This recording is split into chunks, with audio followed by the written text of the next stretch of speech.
Mr. Speaker. I call Order. I call Amy Adams. Thank you, Mr. Speaker.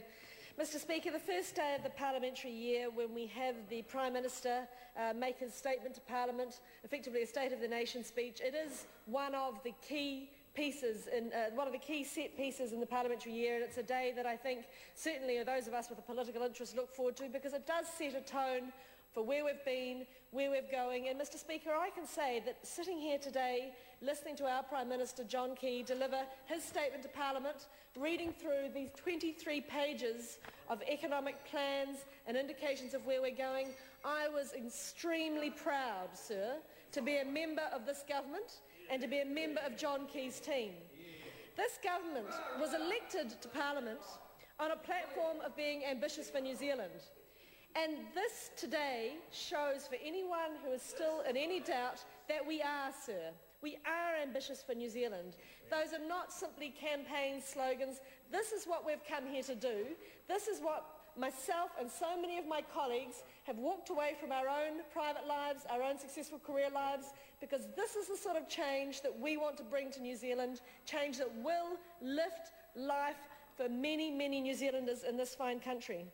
In this side of the House, and I think probably for most people in this House, we want to see jobs for every New Zealander, we want to see higher incomes, and we want to see a better standard of living. Now, I don't think there's anyone in this House who would stand up and disagree with any of that. We want New Zealanders to have jobs. Are you disagreeing, Mr. O'Connor? Are you disagreeing? Well, on this side, we want New Zealanders to have jobs, we want them to be well-paid jobs, and we want them to have a good standard of living.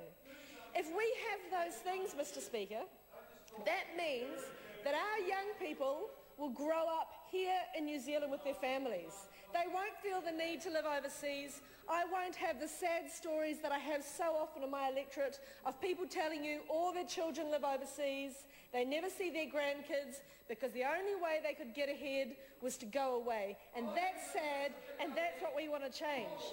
The difference, though, Mr. Speaker, between the national government and the members on that side of the House is that we don't just talk about those things. We understand that the way to get them is to lift economic performance. Lift economic performance. Now, the difference is the other parties that talk about lifting standards of living throw up their hands in disgust and recoil at any suggestion that will actually lift economic performance. This is the only party, and in this government is the only side of this House that has the courage to take the changes that will see economic performance lift, because that is the thing that will do that. That's how we'll get jobs. You don't get jobs from the magic job fairy in the sky, Ms. Beaumont. You get them from businesses, business people making investments, risking their own capital and working hard. We can't all be relying on the state to provide our living.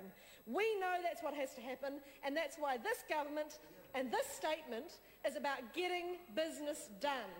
And can I just say, sir, that for me and for this government, business isn't a dirty word.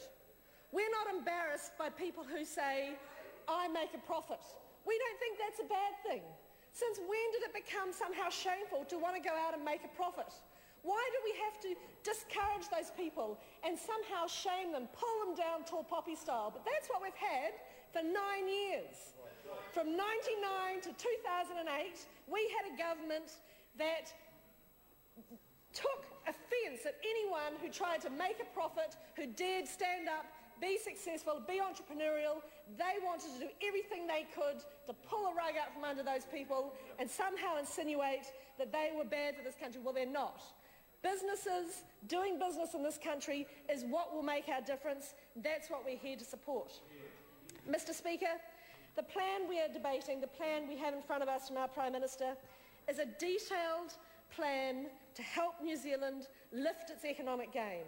We can do so much better in this field. If this country were a business, any bright CEO would come along, sit down, look at it and say, we could do so much more.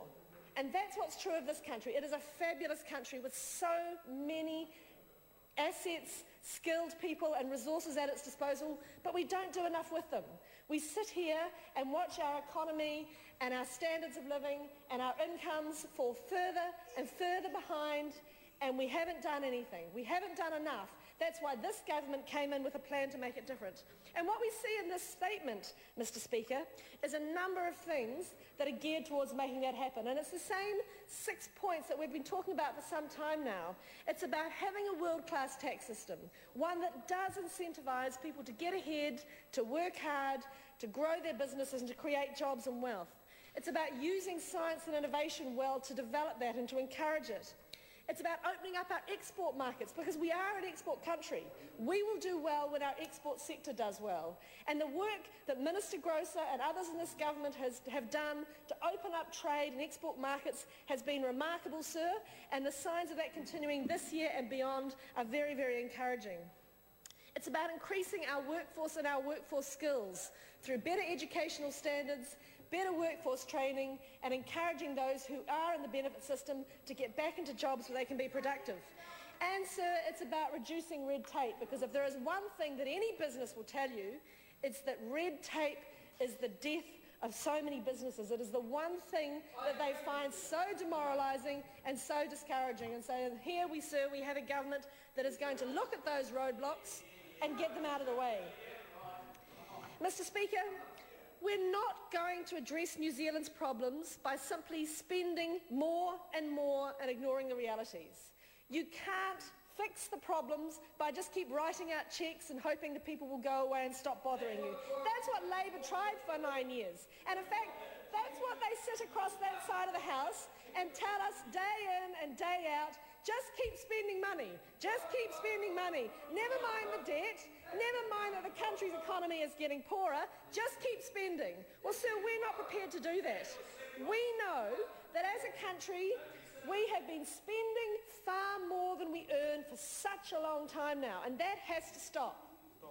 You tell me any household in this country or any business in this country that could survive when it just kept spending and spending even though its revenue was down. Every single mother or father in this country that runs a household knows the first rule is spend less than you earn. Don't spend what you haven't got. This is what this country hasn't been doing under a Labour government, and that's what we have to get on top of. New Zealanders shouldn't fear change.